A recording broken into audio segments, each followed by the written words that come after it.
to other members of the early church, and the last book then is the book of Revelation. The books of the New Testament were originally written in Greek, and the references to the kingdom of God as preached by Jesus were often hailed as good news or Godspell, from which the word gospel is derived. But who wrote them? Who was it who kept account of the one proclaimed to be the Son of God? Matthew, Mark, Luke, and John are allegedly written by two of the followers of Jesus, Matthew the tax collector and John the beloved disciple, and then two other friends of apostles, Mark, the associate of the Apostle Peter, and Luke, the traveling companion of the Apostle Paul. These are four accounts that were written down near the end of the 1st century. Scholars debate the dates, but most think that the Gospel of Mark was the first to be written sometime around the year 65 of the Common Era, so about 35 years after Jesus' death. Luke and Matthew being written maybe 15 or 20 years later, sometime around the year 80 or 85. And the Gospel of John probably the last to be written perhaps around the year 90 to 95. The Gospels themselves don't claim to be written by Matthew, Mark, Luke, and John. These are anonymous books. The authors chose to keep their identity secret. The titles in our English Bibles, the Gospel according to Matthew, etc., were put on by later scribes. The original authors didn't identify themselves. Despite an exhaustive search, thus far no original manuscripts of any of the four Gospels have ever been found. Time has claimed them all. But over the years, fragments of early copies have been retrieved from the dust and debris of the ancient world.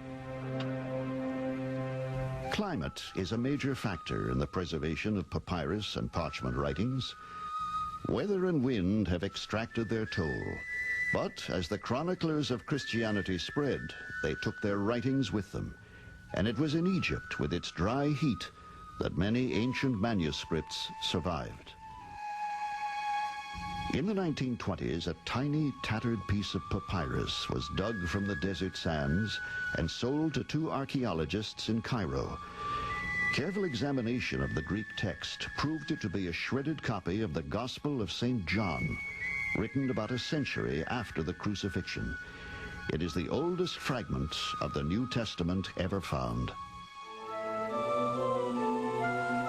The oldest known fragment of any manuscript containing the words of the Apostle Mark is known as the Chester Beatty Papyrus. It is a copy of a much earlier work and was written at least 2.5 centuries after Mark lived. And when he had called the people unto him with his disciples, he said unto them, Whosoever will come after me, let him deny himself, and take up his cross, and follow me. Mark 8:34. One of the great mysteries of the New Testament was first noticed centuries ago. Large portions of the text in the books of Matthew, Mark, and Luke were almost identical, leading to the assumption that Matthew and Luke may have copied the works of Mark. But when Jesus saw it, he was much displeased, and said unto them, Suffer little children to come unto me, and forbid them not, for such is the kingdom of heaven. Mark 10:14. But Jesus said, Suffer little children, and forbid them not to come unto me, for of such is the kingdom of heaven.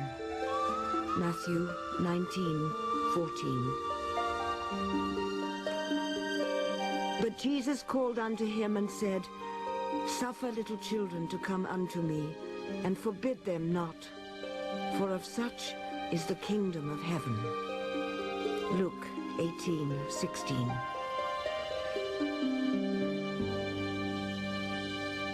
Matthew, Mark, and Luke really share so much in common and read so much alike.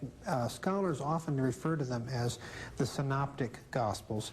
That is, using a term synoptic, meaning to see alike, to refer to them. And that is because they're very closely related literarily. They're dependent upon one another. When scholars began to notice and convince themselves that Mark was being copied by Matthew and Luke. They could also notice there were some other texts in Matthew and Luke that were in a somewhat similar sequence and with a similar content. They didn't come from Mark, so they postulated another source. The German scholars who did it called it Quelle, which meant the source, simply. I call it the Q Gospel. No material evidence for the existence of the hypothetical Q Gospel has ever been found, yet its influence is unmistakable. There are obvious similarities within Matthew and Luke, indicating that the writers may well have taken their material from the mysterious Q source. One can almost imagine Matthew and Luke independently of one another sitting down with a copy of Mark on one hand and a copy of Q on the other hand, or a copy of some other document on the other hand, and just inserting, saying, supplementing Mark with various teachings of Jesus. The search for the elusive Q document continues, but few believe it will ever be found. If it did exist, who wrote it? Who was the author of the text that may have influenced both Matthew and Luke? The chances are that we shall never know.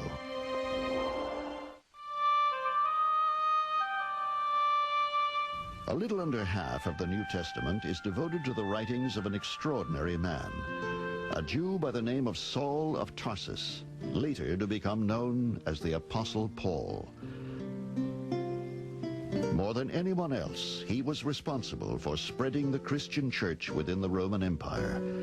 Long before the Gospels had been written, just 37 years after the crucifixion, Paul had helped to establish Christianity as a new world religion.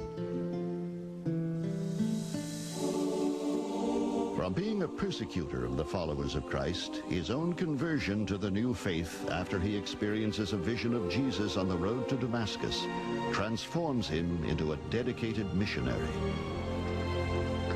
This takes him on a series of journeys throughout the empire, where he helps to found congregations and churches. And so begins another important chapter in the creation of the Bible, as Paul begins his prolific letter writing to these far-flung communities. Paul was apparently successful. He established churches throughout Asia Minor, which is modern-day Turkey, and throughout what is modern-day Greece, Macedonia, and Achaia in the ancient world. We don't know how large his congregations were, whether they're just a handful of people or more than that, several dozen. It's difficult to know, but he had some considerable success. Paul's letters were the first Christian documents ever to have been written, yet the Gospels themselves are ironically silent about them. But his writings would profoundly influence the development of the new Christian faith. Paul is traveling from city to city in the Roman Empire, founding churches. As he goes to another city, he sends a letter back to previous churches he has founded. His letters, in a way, are the way he maintains presence with his communities. And you have to imagine them not just mailed to a community, but being sent by a messenger secretary who takes them to the community, who reads them in their meetings. And then these are copied and treasured within that community and may be copied for another community nearby. So when he writes to the Thessalonians, that may be copied and lent to a church close by. Say to the Philippians, they may each have copies of one another's letters. And slowly but surely, a corpus, a collection of Paul's letters starts to be formed. The great collection of letters ascribed to Paul are enshrined in 14 of the books of the New Testament. From his epistle to the Romans to his letter to the Hebrews.